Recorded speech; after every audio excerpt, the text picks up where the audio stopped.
I got lucky and found a Wii for Christmas the year it came out. But it was for me from my parents. Anyways, one day I'm home from school and Dad was home from work. We opened it, played Wii Sports all day and put it back before Mom came home.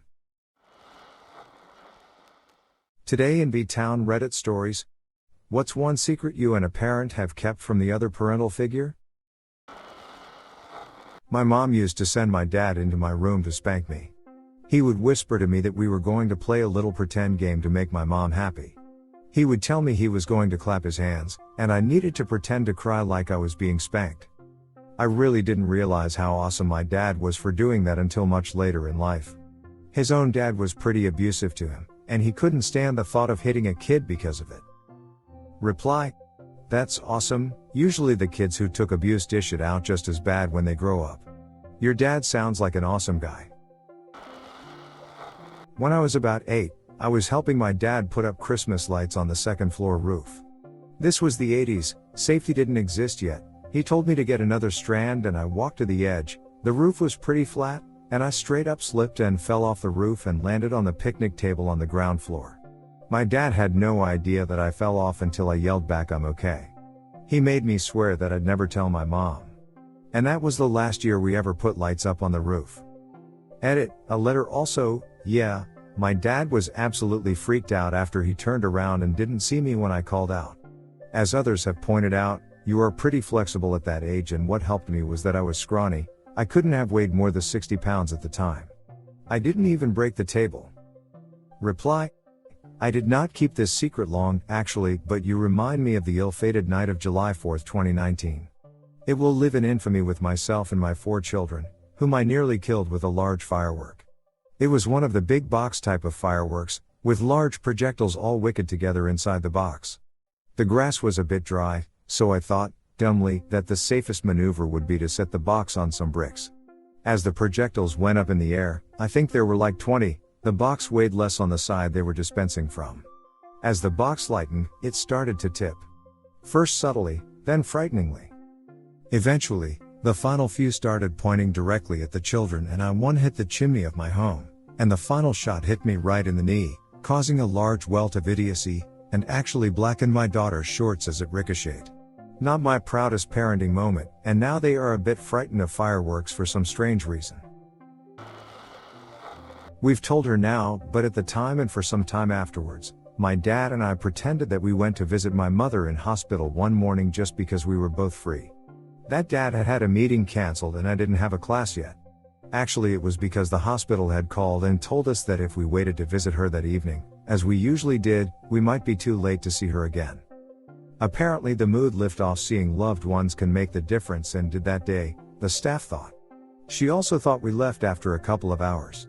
Actually, she lost consciousness and we sat watching her vital signs monitors for most of the day. When she came to, it was our usual visit time and she didn't think anything of it.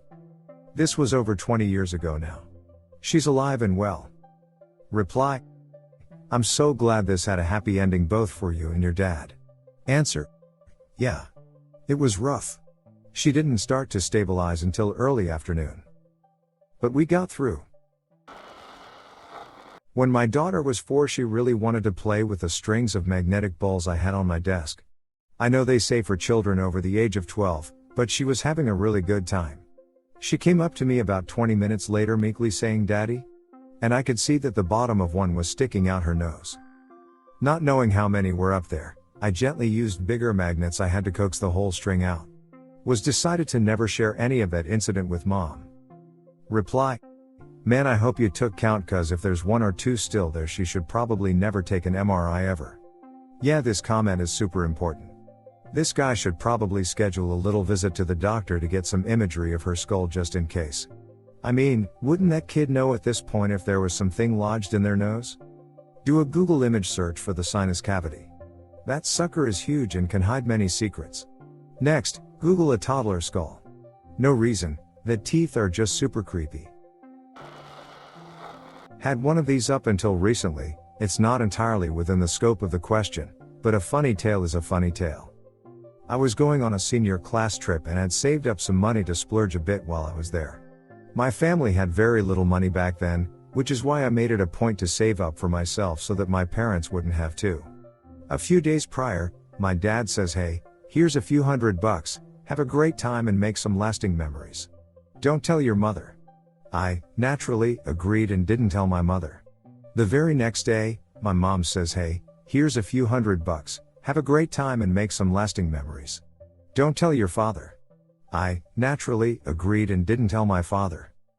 The trip was friggin' amazing. I was able to do way more than I had planned and was able to help a few of my friends do the same. I told my parents that it was amazing, and each of them separately gave me the old wink wink nudge nudge and were really happy for me. Decades later, I was visiting my family and the subject of doing don't tell, the other parent, stuff came up since I have kids of my own now, and I told them about how they had both given me the extra money for the trip, and how I was more than happy to not tattle on them to each other. They looked at each other, all comically wide-eyed, and laughed their asses off, swatting at each other's arms and stuff.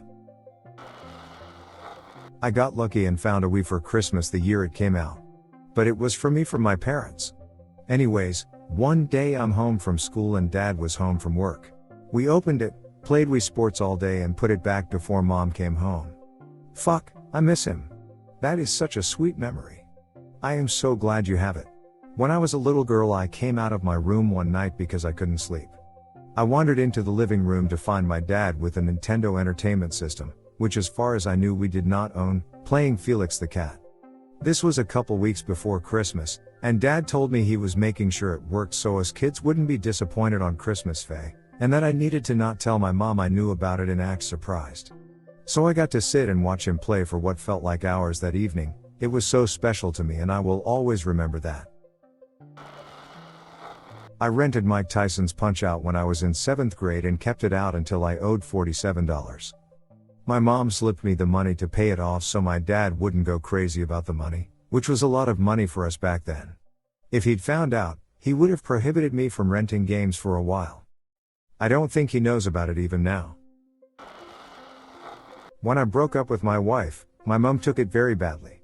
I was sofa surfing, had no money and asked her for help. She refused, saying I was man enough to decide to leave, I should be man enough to take care of my own problems after I'd left. I was so low, sad, depressed, anxious and full of guilt. My stepdad, who I had never been close to, called and asked to meet me for a drink in the pub. Once there, he gave me an envelope of cash and said it should be enough to put down a deposit on a flat to rent and get myself sorted. I asked why he was doing this, and his reply has always stayed with me. "You've fallen. I will not see you fall any further." I cried like the man-child I still was at that point, and he said, "All I ask is you learn. Grow. When all this is over, and everyone has moved on, make sure you're a better man for it." He gave me a big hug, which was so out of character for him. Then he smiled and winked. "Don't tell your mom." I kept that secret until after he passed away. Thank you Dad X. Edit, well, this blew up. Thank everyone for the kind words, and thank you for the awards. Too kind. For those who asked, I did get back on my feet.